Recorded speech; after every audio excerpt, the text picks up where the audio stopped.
se você tá por aí se sentindo fracassado ou fracassada, porque você não consegue ter disciplina na sua vida, essa live é pra você. Boa tarde, meu povo e minha pova. Então, hoje a proposta é de a gente compreender o que é disciplina, como é que a gente ativa os circuitos de disciplina dentro de um cérebro e se disciplina é mesmo a melhor alternativa que a gente tem para mudar um comportamento, adquirir um hábito que a gente deseja.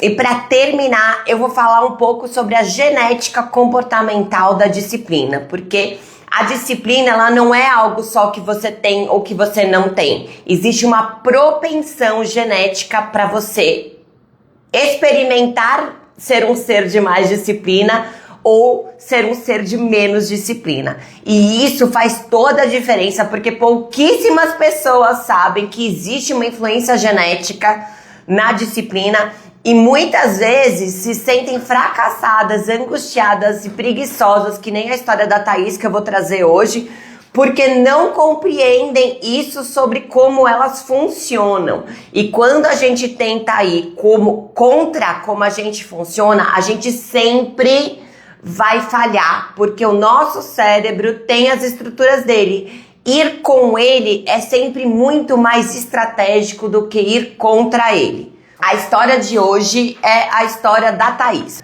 Vamos ler a história dela? Oi, Bru. O grande problema da minha vida é a disciplina, ou a falta dela. Por muito tempo eu vivi me perguntando por que todo mundo consegue levar as coisas adiante, menos eu. Eu me empolgo fácil. Eu até começo as coisas, mas depois a energia se dissipa e vira tudo algo perdido. Eu nunca consegui trazer disciplina para as coisas. Isso já me travava muito, inclusive para conquistas pessoais. Cheguei a fazer inúmeras terapias e cursos tentando curar isso como se fosse uma doença. E o pior é a vergonha. É quase constrangedor admitir que você não consegue ser disciplinada quando o mundo inteiro parece que é ou diz que deveríamos ser. E quem tem dificuldade com isso? Fica meio no limbo, né? Por muito tempo as palavras que não saíam da minha vida eram preguiçosa e fracassada. Eu sei que existem maneiras melhores de viver com essa característica. Eu quero parar de lutar contra mim. Hoje tenho um motivo ainda maior. Tenho uma bebezinha. E se a minha filha tiver essa mesma dificuldade, eu quero conseguir tirar o melhor dela, para que ela seja feliz do jeito que ela é, sem passar pelo que eu passei a vida toda. Como posso ressignificar essa relação com a disciplina sem cair de novo na cobrança e na ideia de fracasso? Muito bem, se você tá por aí se sentindo fracassado ou fracassada, porque você não consegue ter disciplina na sua vida, essa live é para você. E eu vou começar ela falando sobre o que é disciplina para um cérebro humano. E aqui, gente, a gente já vai começar explodindo cabeças, porque quando a gente entende as coisas, que a gente pode interagir com elas. Senão, a gente está tentando editar um texto que a gente não leu. Como é que a gente edita um texto que a gente não leu? Não dá. O que é disciplina? Disciplina é você sustentar um comportamento ao longo do tempo. Qual é a característica interessante aqui? O cérebro humano é naturalmente disciplinado. Ele tem disciplina. Mas para que ele tem disciplina? Ele tem disciplina para arrecadar energia e para economizar energia. Então, tudo que envolva comer e tudo que envolva preservação energética, por exemplo, procrastinar, são altamente disciplinados pelo cérebro humano. Qual é o rolê? A gente vive a vida sendo coordenado pelo nosso cérebro, atendendo às disciplinas dele, porque, vamos lá, né? Vamos pensar aqui, ó. Vamos dizer que eu falo pra você, a partir de amanhã, começa a comer um chocolatinho às 4 da tarde. Quanto tempo você acha que você demora pra ficar disciplinado em comer um chocolatinho às 4 da tarde? Vocês entendem? Que se é sustentar um comportamento ao longo do tempo, isso é um comportamento disciplinado. Olha que coisa, daqui a uma semana, se você tá comendo todos os dias um chocolatinho às 4 da tarde, quando não tiver um chocolatinho na sua gaveta pra comprar, pra comer, você vai fazer o quê? Sair pra comprar. Olha o tamanho dessa disciplina. Você é capaz de pedir no iFood um chocolate porque você está precisando desse chocolate das 4 da tarde. Disciplina. Qual é o rolê? O rolê é que a gente não quer essa disciplina. A gente não quer aquilo pelo qual o nosso cérebro é naturalmente disciplinado. O ser humano que a gente é, soltando as rédeas do nosso cérebro o tempo inteiro. A gente quer viver nessa vida e ao mesmo tempo ter um cérebro responsivo para as propostas que são divergentes dessas disciplinas básicas do nosso cérebro. Então a gente quer fazer dieta, a gente quer fazer academia, a gente quer mudar o nosso comportamento de procrastinação. Só que o que acontece? Quando a gente quer que o nosso cérebro faça um comportamento que diverge das preferências naturais dele, se a gente não é esse ser humano dentro da gente, se a gente não veio treinando o nosso cérebro ao longo da vida, que isso não é disciplina, tá? É treino, é diferente. É muito diferente você ser disciplinado no conceito que a gente fala de disciplina, porque o que é disciplina para a maioria das pessoas? Para a maioria das pessoas, disciplina é você fazer um comportamento que você não quer fazer, que não é prazeroso para você no curto prazo, porque existe um benefício no longo prazo.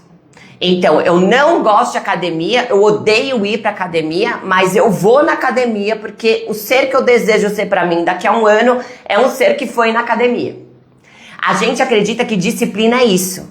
É eu conseguir fazer com que o meu cérebro faça o que eu não quero fazer no hoje para poder ter um benefício no futuro. Isso é disciplina? Claro que isso é um tipo de disciplina. Mas qual é a questão? Quando a gente é um ser humano que é sedentário, só come besteira e não... Eu já fiz aqui uma live sobre propósito no trabalho, tá? Então não vou entrar nessa... Fiz uma live sobre procrastinação também. Então não vou entrar nesses dois temas, porque senão a gente fica com uma live infinita. Se você é hoje uma pessoa que procrastina pra tudo, e o que você queria? Que seu cérebro espontaneamente parasse de fazer, te ajudasse a fazer isso, a parar de fazer essas coisas, não vai acontecer, tá? Então vamos olhar para esse tipo de disciplina. A capacidade de você adiar um prazer imediato em prol de algo do futuro que você gostaria. Então, naturalmente disciplinado, seu cérebro é para ficar comendo besteira, sentar no sofá e ficar de preguiça. Se você não quer fazer isso, você vai precisar fazer o quê? Pegar a rédea do seu cérebro. Aí começa o nosso problema. Por quê? A rédea do nosso cérebro, para você ter autonomia sobre ele, para você poder fazer as escolhas de comportamento de forma consciente, você direcionar o seu cérebro no comportamento que você deseja que ele faça e não no comportamento que ele naturalmente faria, você vai precisar ativar a rede executiva do seu cérebro, que fica no córtex pré-frontal. Eu não sou de ficar falando nome de parte do cérebro, porque eu acho que mais atrapalha do que ajuda, mas por que eu tô falando agora?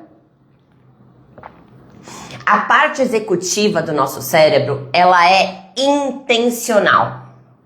O que isso quer dizer? Quer dizer que você, ser humaninho, ser humaninha do seu cérebro, vai ter que parar o seu cérebro antes dele fazer um comportamento automático, que é o que você faz sempre, porque cérebros são máquinas de repetir, de fazer mais do mesmo, e direcioná-lo para um comportamento diferente. Por exemplo, eu quero chegar em casa e ao invés de sentar no sofá, eu quero ir para academia, pôr a minha roupa e ir para academia. Isso vai precisar de intenção. E intenção exige atenção. Se você não está prestando atenção, se você não está presente no que você está fazendo, o seu cérebro assume o comando dos seus comportamentos. Não sei se vocês sabem ou se vocês não sabem, como isso já foi difundido muitas vezes, às vezes eu não falo isso, mas 80% de tudo que a gente faz é subconsciente. São comportamentos automatizados pela fábrica de comportamentos que é o seu cérebro. Então vamos pensar assim, rapidinho, vou fazer um parênteses aqui. Se uma fábrica está precisando reduzir, otimizar custos, otimizar o gasto de energia e custos, o que ela normalmente faz com a linha de produção se aqueles mesmos processos vão ser repetidos muitas vezes? Ela automatiza. Seu cérebro faz a mesma coisa. Se você repete comportamentos de novo, seu cérebro faz o quê? Automatiza, porque reduz o gasto energético. O cérebro são máquinas de otimização energética. Então, toda a oportunidade que ele tiver de reduzir os custos dos comportamentos, que é onde a gente gasta mais energia, ele vai fazer isso. Então, a automatização de comportamentos, que a gente chama de hábitos, elas fazem quase 80% de tudo que a gente faz, apesar da gente achar que a gente tem escolha. A gente não escolhe o tempo inteiro, porque seria impossível, seria um gasto energético impossível para um organismo. Seria uma quantidade de calorias que não seria possível processar nas mitocôndrias celulares. Então, para reduzir essa energia gasta, o seu cérebro automatiza. Então, vamos voltar. Você tá lá no seu dia, você chegou em casa e você gostaria de ter a disciplina de ir para academia ao invés de sentar no sofá. O que acontece quando você chega em casa? Automaticamente o seu cérebro vai sentar no sofá, porque esse é o hábito. Você, ser humana do seu cérebro, vai ter que fazer assim, segura a rédea, a gente não vai sentar no sofá, a gente vai colocar a roupa da academia e vai descer para ir para academia. Qual é o problema disso, gente? Vou voltar na questão. Para poder fazer isso, você precisa estar presente. O que é presença? Atenção. Você precisa estar prestando atenção. Quando eu tô falando agora e você tá ouvindo aí, você não está performando o comportamento, você vai falar assim, ai, Bruna, imagina! Que isso? Você acha que o cérebro vai mandar em mim? Que eu vou sentar no sofá sem querer sentar no sofá? Se eu quero ir pra academia, eu vou pra academia. Não vai. Não vai. Não cai nessa. Não cai nessa porque um dos maiores erros que a gente tem é a gente achar que a gente tem agência, a gente age sobre as preferências do nosso cérebro. Não funciona assim. Ele manda na gente. E como eu já disse várias vezes aqui, ele é mequetrefezinho. Ele gosta do mais do mesmo, que economiza energia ou arrecada energia. Então, se você está propondo algo que diverge disso, você vai precisar estar presente no momento em que seu cérebro vai fazer o caminho automático dele para parar ele e divergir ele para o caminho que você quer. E aí vem a segunda camada de complicação de fazer isso. Porque, vamos lá, né? A gente sabe que a gente já tá numa sociedade com um problema crônico, epidemiológico de atenção. Todo mundo acha que tem TDAH e muitas dessas pessoas podem até ter, se tiveram diagnósticos feitos de maneira responsável, mas a grande maioria de nós é vítima do quê? Do excesso de dispersão. Nós vivemos nos dispersos, nas telas. E a dispersão também é ensinada. Nosso cérebro aprende tudo que a gente ensinar para ele. Então vamos lá. Você chegou em casa. Gente, por favor, vamos ser honestos com a gente aqui, tá? Como é que você chega na sua casa do seu trabalho? Super atento? Super presente? Super intencional? Ou você chega rolando feed do celular? Ou você chega ouvindo o final do podcast que você está ouvindo no trânsito? Vocês entendem? São vários comportamentos habituais que você precisa quebrar. Não é só o de não sentar no sofá. É todo esse caminho desde quando você saiu ali do trabalho. Desde lá, você já tá aí, ó, um hábito atrás do outro, um hábito atrás do outro. Você tem que quebrar essa cadeia. Então, você vai precisar, aí entra o rolê, estar num estado onde a atenção é disponível para o cérebro humano. Como eu já expliquei aqui também, só existem 2 estados quando a gente fala de biologia. simpático e parasimpático. O simpático não é simpático, ele é antipático, ele é o sistema do alerta, do perigo, da ameaça. Então, quando o nosso cérebro está nesse sistema chamado simpático, ele está liberando cortisol e ele está falando para você, ser humano, precisamos resolver esse problema, precisamos sair dessa situação. E o que ele vai usar como recurso para sair dessa situação? Aquilo que você já fez. Cérebros estressados não buscam novas soluções, porque eles não vão tentar novidade se eles acham que aquilo que eles já aprenderam, que já te tirou daqui, pode te fazer esse mesmo efeito de novo. Ótimo. Então a gente tem o simpático e a gente tem o parasimpático. O parasimpático é o sistema que para o simpático, ou seja, ele avisa para o nosso organismo que não existe mais uma ameaça, que estamos em calma, em tranquilidade. Onde vocês acham que o sistema de atenção, que precisa de um neurotransmissor chamado acetilcolina, funciona melhor? Na alerta ameaça, aqui eu não estou falando de atenção de perigo, não estou falando de pico de adrenalina, de noradrenalina. Aqui eu tô falando de atenção sustentada, atenção intencional, presença. Essas características estão no parasimpático, não estão no simpático. Um cérebro em alerta não está em presença, tá? Parece que às vezes quando a gente tá super nervoso, que tem aquela visão de túnel, né? Que a gente fica super focado pra tentar resolver porque a pressão, mas isso é noradrenalina e isso não se sustenta com o tempo. Pra você poder ter disciplina, ou seja, pra você ter esse recurso executivo de atenção e foco do seu cérebro, comandado pelo córtex pré-frontal, você precisa de acetilcolina que é produzida no parasimpático. Vamos voltar. Eu tô lá, eu quero ir pra academia. Eu normalmente sento no sofá. Eu tenho a cadeia de hábitos que me levam até chegar em casa. E eu preciso estar presente em todos eles, lembrando que quando eu chegar em casa, eu vou pôr o tênis e me trocar e ir pra academia e não sentar no sofá. Eu tenho que estar desperta, atenta, o tempo inteiro que eu estiver performando essa série de hábitos que fazem esse conjuntinho de coisas que me fazem chegar em casa. Então eu entro no carro, eu ponho o cinto de segurança, eu ligo o meu podcast favorito, eu vou dirigindo, eu chego na garagem, eu estaciono o carro. Isso tudo é automático, automático.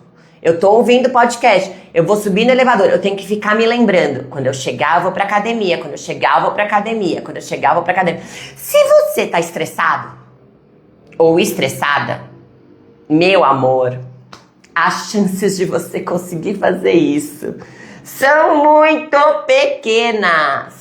Lembrando que disciplina não é sobre você fazer isso um dia.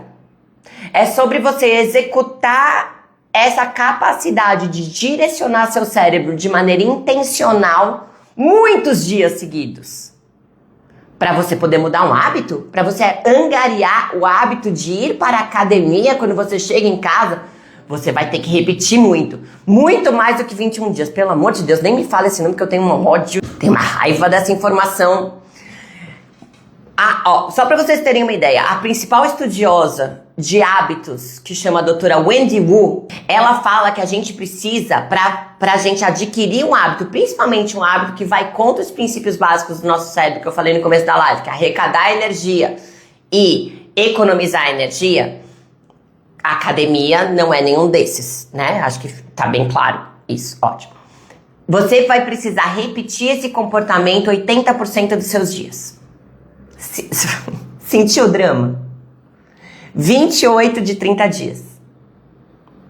Você acha, vou ser honesto, gente, honesto com a gente, que você pode usufruir da disciplina como recurso primordial para mudança de hábito, quando a disciplina quer dizer que você vai ter que parar uma série de comportamentos automáticos no seu dia, estando estressada, porque assim, hoje pode ser que você teve um dia calmo, Mas e amanhã? E depois? E depois? E nos 80% dos dias? Você vai ter 80% dos seus dias calmos e tranquilos na sua vida? Você é um unicórnio colorido, né? Essa pessoa, na minha realidade, ela não existe. Então, o que a gente está falando é, eu preciso de um recurso que só está disponível para mim quando eu não estou estressada para poder ter disciplina. E aí, eu vou viver na vida como ela é, cheia de estresse, e quero ter disciplina. Então, quando a gente quer usar os recursos caros que o nosso cérebro tem como pouco disponíveis pra gente, porque cérebro gosta de coisa barata, de pouco gasto energético. Atenção, foco, intenção, presença, são todas articuladas pela rede executiva do cérebro. A rede executiva é gastona. Por isso que a gente tem pouca consciência. Por isso que só 20% do que passa pelo nosso cérebro vem para a consciência. Porque ela é cara. Ela é cara de sustentar, ela é cara de manter. Então, para você ter um cérebro que esteja disponível, que isso é uma outra característica, o estresse, ele gasta muita energia. Porque como ele sinaliza para o corpo que a gente precisa agir, ele é uma buzina. A gente começa a gastar energia para tentar resolver isso. Por isso que uma das grandes coisas para ajudar no estresse é você fazer exercício físico, porque você gasta essa energia e diminui o cortisol no seu sangue. Então vamos lá, você está estressada, ou seja, seu corpo já está com gasto energético acima do que ele tinha orçado, você está no sistema sintático, você já tem uma conjuntura de hábitos que você faz há um tempão na sua vida que te levam para um direcionamento que não é o que você quer, e você quer ter disciplina para redirecionar o seu cérebro. Vocês entendem quão complexa é a disciplina? Aí você vai falar assim, mas tem um monte de gente que é disciplinada. A gente vai entrar na questão genética desse fator. Mas, gente, não dá para comparar você, a pessoa que tá vivendo a vida como ela é, nos boletos para pagar, no trabalho para viver. Quando você está nesse nível, na vida como ela é, quando você é uma pessoa normal, é muito difícil você ser disciplinado para tudo. Quem é muito facilmente disciplinado? Atleta. Por que um atleta tem tanta disciplina? Porque ele treinou o cérebro dele a vida inteira. Então, a disciplina para um atleta é um hábito. E aqui a gente entra na terceira camada das coisas que eu queria falar. Então, vamos lá. Mais fácil do que você ser uma pessoa sedentária, estressada, que come mal, que procrastina e quer intencionalmente redirecionar o seu cérebro para tudo que você gostaria que ele se disciplinasse para te ajudar a fazer diferente do que você faz hoje, muito mais inteligente é no fácil, pouco, pequeno, devagar, que é o nosso mantra da vida, é o meu mantra, o mantra dos meus pacientes, o mantra desse canal e o mantra que você precisa adotar na sua vida. Fácil, pouco, pequeno, devagar. Vá se tornando para você a pessoa que não precisa de disciplina para fazer nada disso. Então, como é que a gente faz isso? Aos pouquinhos, sem estressar mais ainda o nosso cérebro, a gente vai mudar os nossos hábitos na surdina. Eu vou dar um exemplo aqui da atividade física, que é o que a gente está se propondo. Quando você se propõe a chegar em casa e ao invés de deitar no sofá, pôr o tênis, pôr a roupa, ir para academia para performar uma série de exercícios de musculação, por exemplo, você está acumulando uma série de mudanças consecutivas. Não é uma mudança que você está propondo, não é uma disciplina que você está propondo. Você está propondo 315. Por quê? Todas as coisas que seu cérebro faria automaticamente vão precisar ser redirecionadas intencionalmente por você para você poder fazer aquilo que você gostaria. E você não vai conseguir sustentar isso no tempo. Você pode conseguir fazer 2 vezes na semana, mas 80% do seu tempo, como eu falei aqui, você não vai conseguir. E isso vai fazer o quê? Vai te fazer se sentir fracassada. Fracassado. E olha que coisa interessante que eu vou contar para vocês.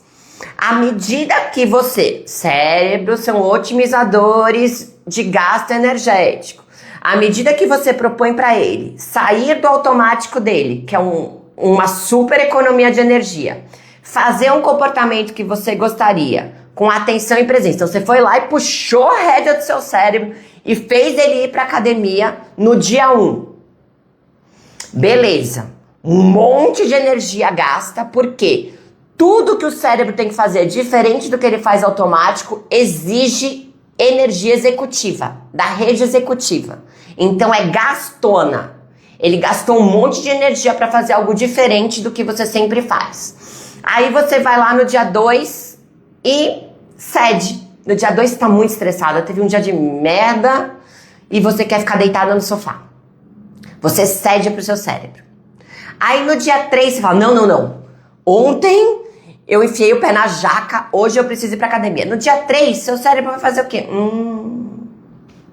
Não sei se eu quero deixar essa ser humana fazer aquilo de novo comigo. Mas vamos dizer que ele deixa. Aí você vai pra academia de novo. Aí no 4º e no 5º dia você não vai, porque aí aconteceu alguma coisa, seu filho precisava de não sei o quê, né? Na próxima vez que você for propor, o seu cérebro vai se opor à sua proposta. Como ele vai se opor à sua proposta? Te trazendo pensamentos, te coordenando. Então ele vai falar assim, não, mas poxa, a gente já não foi nos 2 últimos dias, o que adianta ir hoje?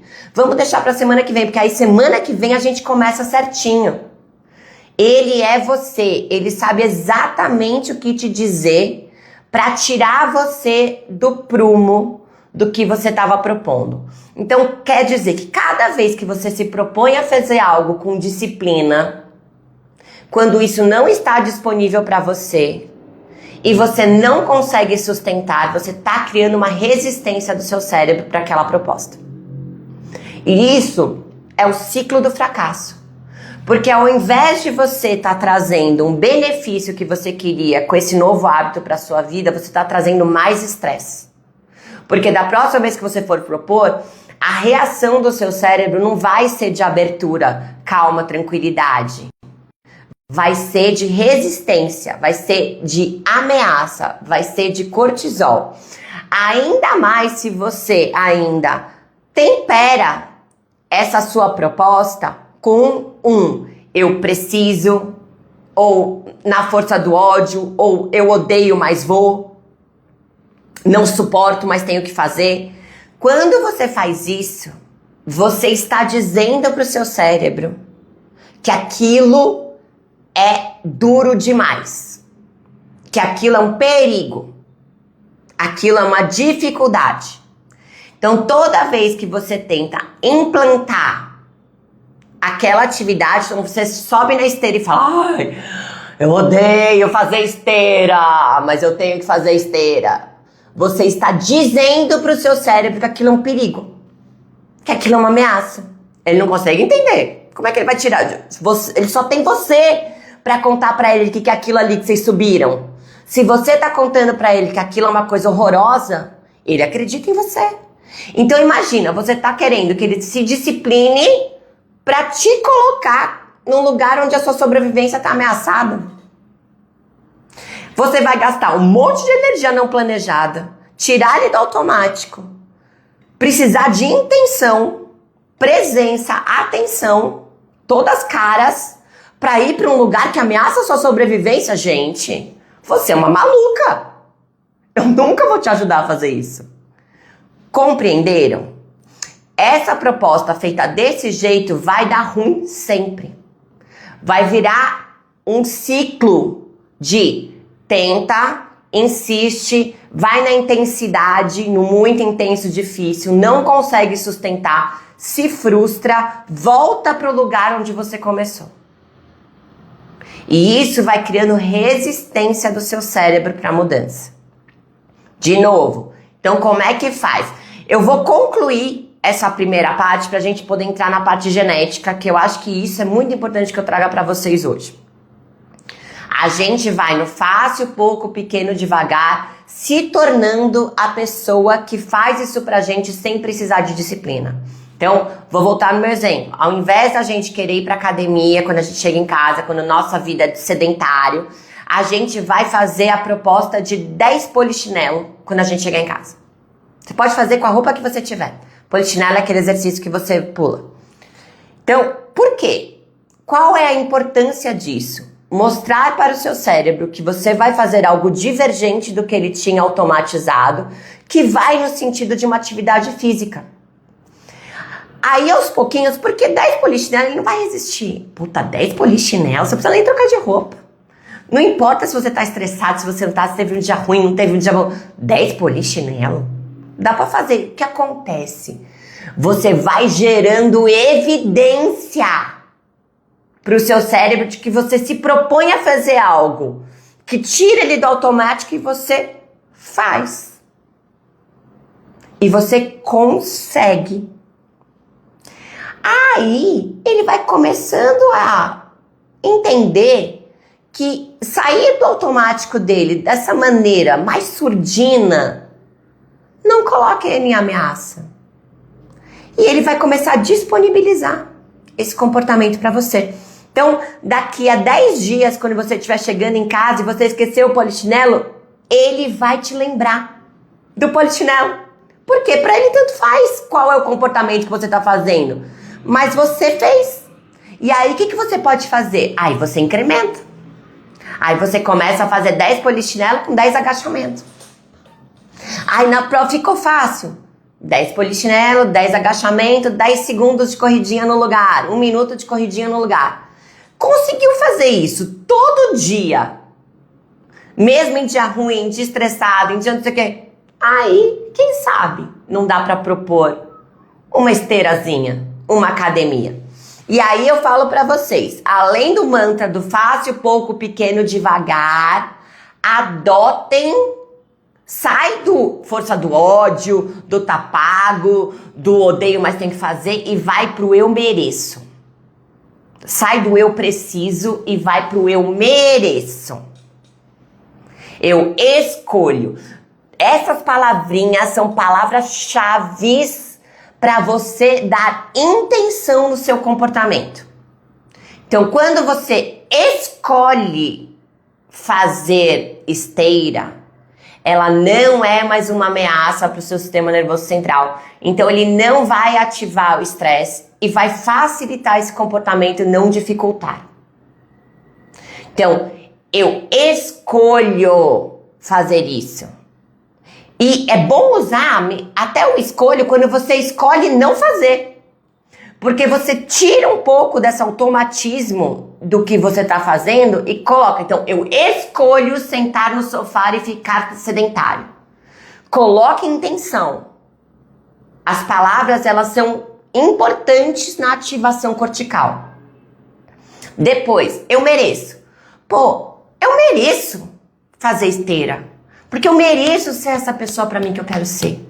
E a pessoa que eu quero ser pra mim, ela faz esteira. Eu mereço fazer isso por mim. Depois desse dia horrível que eu tive, ao invés de eu merecer uma taça de vinho, eu mereço me fazer bem. Eu mereço fazer por mim algo que eu sei que a eu do futuro vai achar muito legal. Então, adotem esses princípios na vida de vocês, porque vai facilitar tudo. Muito bem, concluí esse raciocínio. Vamos para a parte 2, que é disciplina tem um fator genético. E isso aqui, gente, é extremamente importante. Porque se você não trouxe a genética da disciplina com você para essa vida, você vai enxugar gelo. Então, é super relevante que você compreenda que nem todo mundo tem a mesma disponibilidade de intencionalmente redirecionar, se autorregular através da sua rede executiva, que é a disciplina. Como é que isso funciona? Existe uma ciência muito antiga, que tem mais de 70 anos, e é o que a gente chama padrão ouro, que é quando uma ciência ela é totalmente replicável, ela é constantemente revisitada e amplificada e estudada. Isso chama padrão ouro, que é a ciência da personalidade. Fala sobre o Big Five, são 5 traços de personalidade, não vou entrar nos outros traços. Eu vou falar hoje só de um traço, que é o traço da conscienciosidade. Nome dificílimo, mas que na verdade quer dizer o quê? A propensão estrutural que o seu cérebro tem para autodisciplina, para autorregulação, para o compromisso, para responsabilidade, para rigidez, para o planejamento, para organização. Então, como é que funciona um traço de personalidade? Um traço de personalidade, ele é um contínuo. Então, ele vai de 0 a 100%. De um lado, você tem a extremidade alta da personalidade e do outro, a extremidade baixa. Não existe certo nem errado. São características biológicas. Então, a personalidade, os traços de personalidade, eles são 50% genéticos, 50% expressões epigenéticas. Quer dizer que eles são biologia e biografia. Então, você nasce com predisposições comportamentais. O que é um traço de personalidade? É uma predisposição comportamental. Do mesmo jeito que você nasce com uma predisposição a uma diabetes, você nasce com uma predisposição a certos tipos de comportamento e não nasce com predisposição a outros tipos de comportamento. A conscienciosidade, então, é esse traço que vai falar, dentre outras características, da sua predisposição à disciplina. Então, você tem pessoas que têm alta conscienciosidade e pessoas que têm baixa conscienciosidade. Todos os traços de personalidade se expressam nos seres humanos através de uma curva normal. O que isso quer dizer? Uma curva normal é uma curva um sino ao contrário, onde você tem poucas pessoas nos extremos e a grande maioria das pessoas no meio. Então, todos os traços são expressos dessa maneira. Isso quer dizer que eu tenho pessoas de alta conscienciosidade no mundo na mesma proporção que eu tenho pessoas de baixa conscienciosidade no mundo. Uma não está mais correta que a outra. A gente vai terminar essa live falando sobre por que a gente tem essa impressão de que isso é diferente do que eu tô falando. Então, existem pessoas em todos os lugares desse espectro de traço de personalidade. Eu, por exemplo, tenho alta conscienciosidade. A Thaís, que é a história que a gente está referenciando hoje, que sofre com a indisciplina, eu pedi para ela fazer o teste da MyMatch, que quando eu cheguei no Brasil não tinha mensuração em português da ciência da personalidade. Eu criei um teste gratuito que qualquer pessoa pode fazer, que te dá visibilidade do percentual de cada um dos seus traços em você. O link tá aqui, ó, na live, para quem quiser fazer. Então eu pedi pra Thaís pra ela fazer esse teste, e qual não foi a minha surpresa, que ela tem uma conscienciosidade de 37%. Que isso quer dizer, gente? Se é um espectro de 0 a 100, tudo que é abaixo de 50 tá mais pro baixo, e tudo que tá acima de 50 tá mais pro alto. Eu me considero uma pessoa de alta conscienciosidade porque eu tenho 94% desse traço na minha constituição genética. A Thaís tem 37%. O que isso quer dizer? Que ela é uma pessoa de baixa conscienciosidade. Então, se a conscienciosidade é o traço que rege a predisposição ao planejamento, ao compromisso, à disciplina, à rigidez, à organização, se você tem ele baixo, quer dizer que essas características não estão na sua predisposição.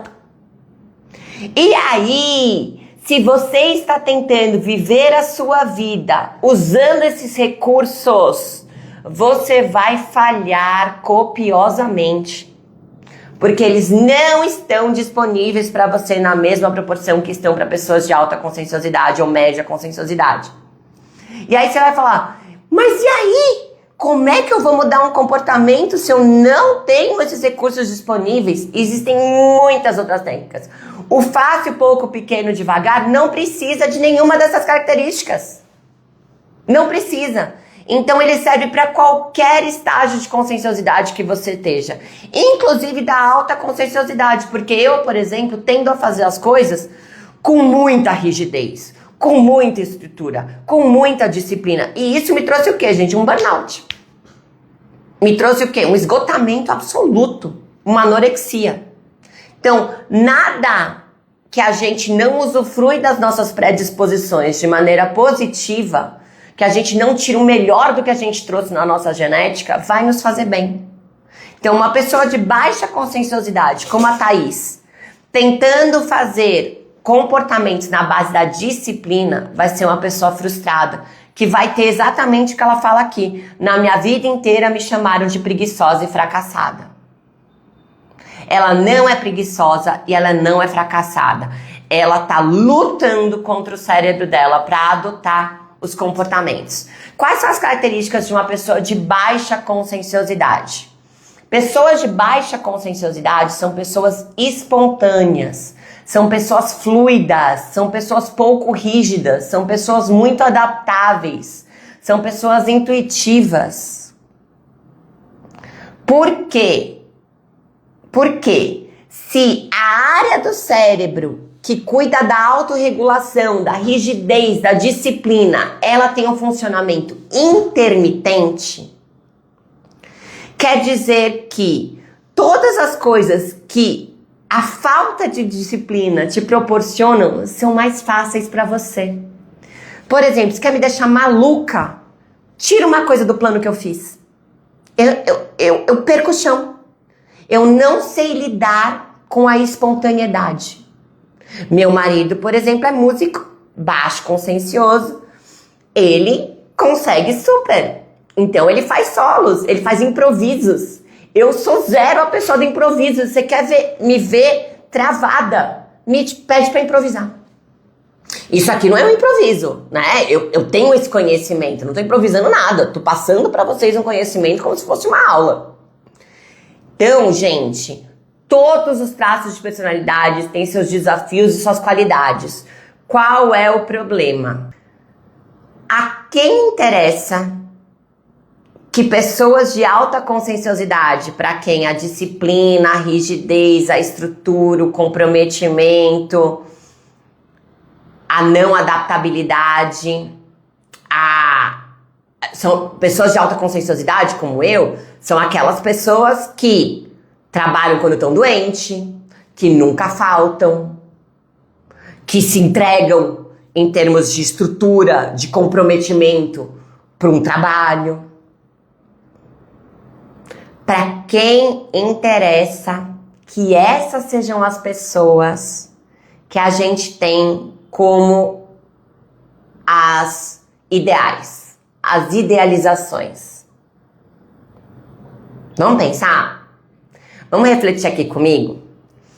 Todas as qualidades, as características que são movidas para um lugar de patamar de idealização dentro de um sistema, elas estão inseridas num tempo e espaço, numa sociedade, numa cultura. Quando a gente estava, sei lá, na época dos gregos, o que era valorizado era o ócio. Por quê? No ócio estava a criatividade, a reflexão, a introspecção, a possibilidade da troca, das conversas longas. Então, a gente já teve um tempo e espaço onde um baixo consciencioso, uma pessoa indisciplinada para os nossos padrões, seria a mais valorizada. Artistas normalmente são baixos conscienciosos. Por quê? Como é que você vai ser criativo? Como é que você vai ser espontâneo, flexível, inventivo, se você é rígido?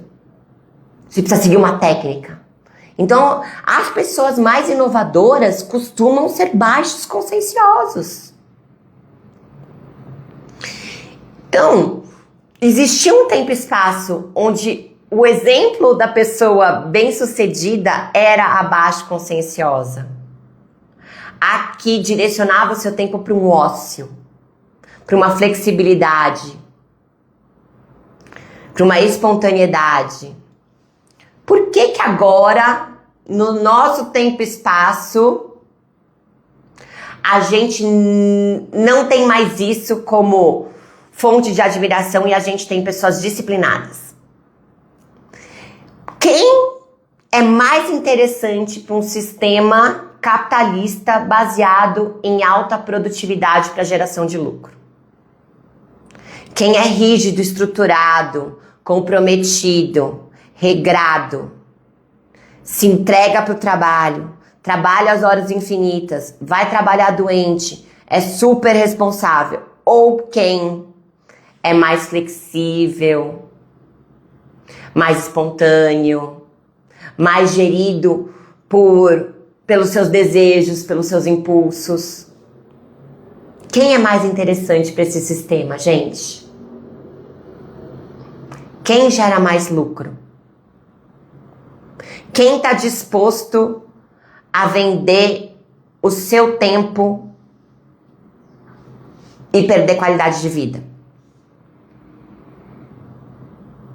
Queria que a gente terminasse essa live pensando sobre isso.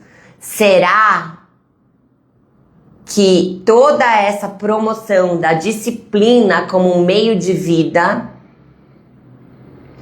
ela vem de querer o bem de todo mundo? Ou ela vem de uma necessidade de um sistema de ser mais produtivo e lucrativo? E ainda acrescento mais uma camadinha aqui, ó, pequenininha. Quanto mais você se esgota,